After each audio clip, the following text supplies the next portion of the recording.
So today, silly me, I checked my phone first thing this morning, partly because Gwen is out of town, and so Sarah is being watched by Gwen's dad and his wife, and got Arizona and Florida. And is it a rant? Kind of. So I was checking to see if I had any text messages from them because they're staying at Gwen's new house and she doesn't have everything in place yet. So yesterday I got a lot of text messages. Hey, can you bring some soap? Can you bring some of this? Can you bring some of that? Which is fine. So I kept running back and forth. So I was checking this morning to make sure that Bean got off to school okay, and then, silly me said, "Oh, your vet just went curbside again? Why? Why? And so silly me, I flipped over to Facebook for a minute, and the very first thing that showed up in my feed made steam come out of my ears. And it happens to be a Facebook friend, but a friend who has a Cavalier. So, I see all the Cavalier posts about everything. And so she and I have been kind of chatting back and forth through Messenger. About this little dog for months. Because the little dog, she's been licking incessantly one front toe. And anytime that your pet is paying particular attention to one area and just will not leave it alone, what they're doing is saying, hey, I got a problem right here. Hey, dummy, I got a problem right here. Look, I got a problem right here. I'm trying to fix this problem right here. Can you help me fix this problem right here? So, good owner, she knows. She's like, okay, we got to fix the problem right here. I don't know what it is. So she took the dog in, and they said, oh, it's an infected nail bed. Your vet is still curbside again since February. I don't understand. I really don't understand. So she took it in, and of course, what do? Antibiotics. Must be an infection in the nail bed that the dog is going crazy about. So she did that. It didn't get better. It kind of got a little better, but the dog's still paying attention. Licking. And so I'm seeing these reoccurring posts about this dog in the toe. And so I sent her a message and said, it's an older dog. I said, nail bed cancers are pretty common. I'd really be worried about a cancer in that nail bed. I really think you better look for a cancer in that nail bed. Let's get some x-rays and let's see what we need to do. So she took the dog in and they x-rayed it. Now, the biggest problem with x-raying the bone, so when we look at toes, it's kind of like our fingernail. So the nail bed is up here near the first joint. So you're going to see bone inside the nail. So if you cut your dog's nails way too short, you're actually going to cut the bone. So there's this last bone that the nail is attached to. So you'll see that bone, and then you'll see the next bone, and you can see the joint. So if there's an infection in the bone, it looks pretty much the same on x-ray as a cancer that's eating the bone. You really kind of can't tell the difference. So they took the x-ray, and it was like, oh, yeah, that's ugly. And I think at that point, maybe they did a culture, and I'm probably getting pieces of this wrong. But I know the owner has been she's been working really hard at getting this problem solved. So they did cultures, more antibiotics. Seemed to kind of get a little bit better.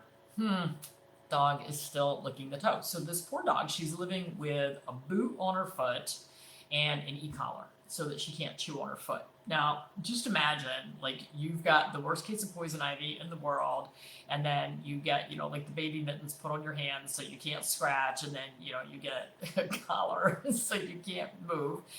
And so the poor thing, and meanwhile, the owner is feeling terrible about this because she just wants to try to solve the problem. But even with keeping the dog away from the area, it's not getting better. So the dog also happens to be, it's a Cavalier. It's got mitral valve disease. So that makes everybody freak out. Oh my gosh, we can't sedate this dog. That would be awful. Well, folks, a dog with a murmur can be sedated. And by the way, this owner used to work in the veterinary field, so she kind of knows what's going on here. And she's like, no, the cardiologist says this is what we can use to sedate the dog. We can, we can do this. We can take care of this problem. So she finally convinced the veterinarian that she wanted to bring the dog in and try to get to the root of the problem. So what they decided to do with this, what the vet decided, I don't understand any of the decision process on the veterinarian side at this point, because I would have amputated that toe months ago. It's the first toe on the front foot. The dog can walk just fine on the other three. So, and we went through this with my mother's Schnauzer. She was licking. I did a course of antibiotics. I did the x-ray. And, over a course of a couple of months was like, yeah, it's just not getting better. Finally took the toe off, sent it out for biopsy. And look at that. We had melanoma in the nail bed and cancer. And guess what? It spread over the next few months. But so she took the dog in for a procedure yesterday and dropped the dog off and said, okay, here's what the cardiologist says the dog can be sedated with. Did the veterinarian listen to that? No. Did the veterinarian do what needed to be done to sedate that dog? No. Was she going to do an amputation? No. What she was going to try to do, I don't know why, was carve out the infected tissue. What? So we're doing surgery on an infected area, and we're going to try to carve out the infected area on a toe where you have like zero skin to be able to close the wound. Like, this is the most poorly thought out plan I think I've ever heard. So when the owner went to pick up the dog, the veterinarian said, well, I wasn't able to get all the infected tissue because there wasn't enough skin to close. So I just sort of cleaned it out and then tried to stitch it shut. And by the way, I didn't want to put her under general anesthesia because of her heart murmur. So we just gave her a little light sedative, and then you should have heard her screaming, wailing the entire time because she was wide awake and it was so painful. 3 technicians had to sit on the dog while I did the procedure. You know what? At that point, I would have slapped the veterinarian. Like, who does that? So let me just be very clear. A murmur does not mean you cannot sedate a dog. And when a cardiologist gives you a protocol that you can use to sedate a dog so that they don't have pain while you're doing a surgical procedure, follow the cardiologist's advice. My advice to this pet owner is, I would have lost my mind. My advice to the pet owner is you call the veterinary board. This is cruelty to animals. And to laughingly say something to the owner at the end of the day, like, ha ha ha, it took 3 of us to sit on her. Really? You're kidding me, right?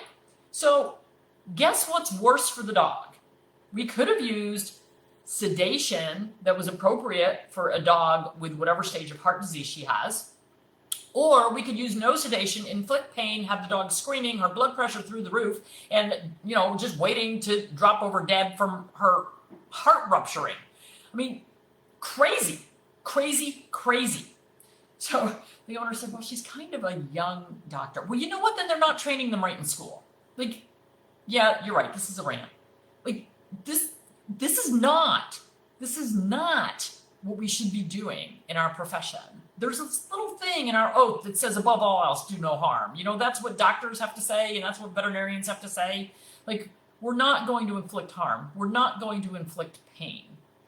One of my professors, Dr. Erwin Small at the University of Illinois College of Veterinary Medicine, he's a legend. He's passed away now, but he is a legend. And he taught our junior small animal medicine class. And I'll never forget him standing at the front of the lecture hall and saying, he had this great voice, he usually had a big cigar.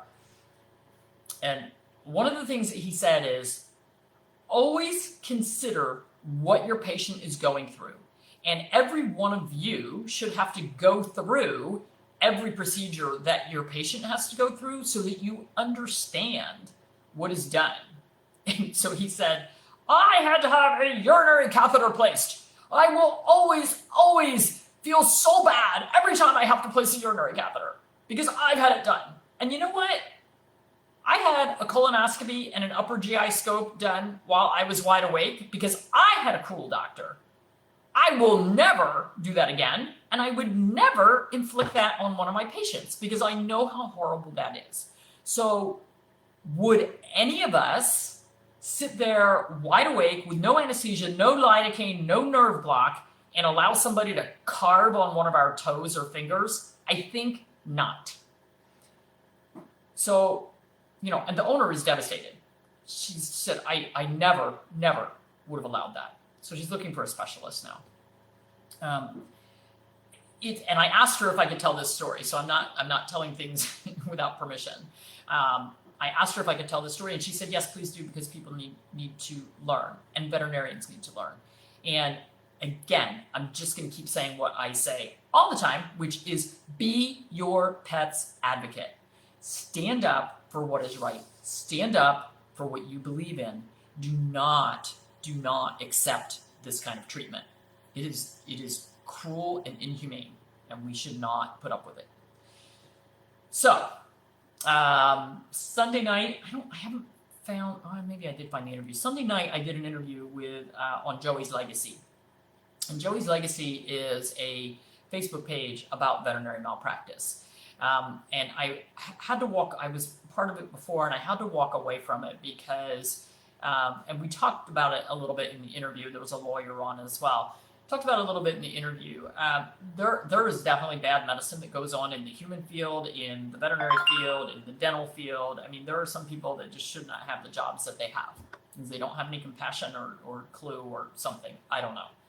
Yes, people make honest mistakes, but there are some people that just are wrong in how they do things. But we as pet owners also have to accept responsibility. And one of the things that Jack Canfield teaches is accept 100% responsibility for everything in your life. 100% responsibility. So if something bad happens to you, you have to look at, why did that happen to me? How did I put myself in that position for that to be able to happen to me? So if you have a veterinarian that doesn't practice good medicine or that you don't get along with, then you need to extract yourself from that situation. And certainly extract your animals from that situation. So I can tell you that I don't think this owner will ever go back to that veterinarian, maybe to yell at her, I don't know. You guys have to be in charge. You guys have got to stand up for what is right, but you also have to do the right thing on your part.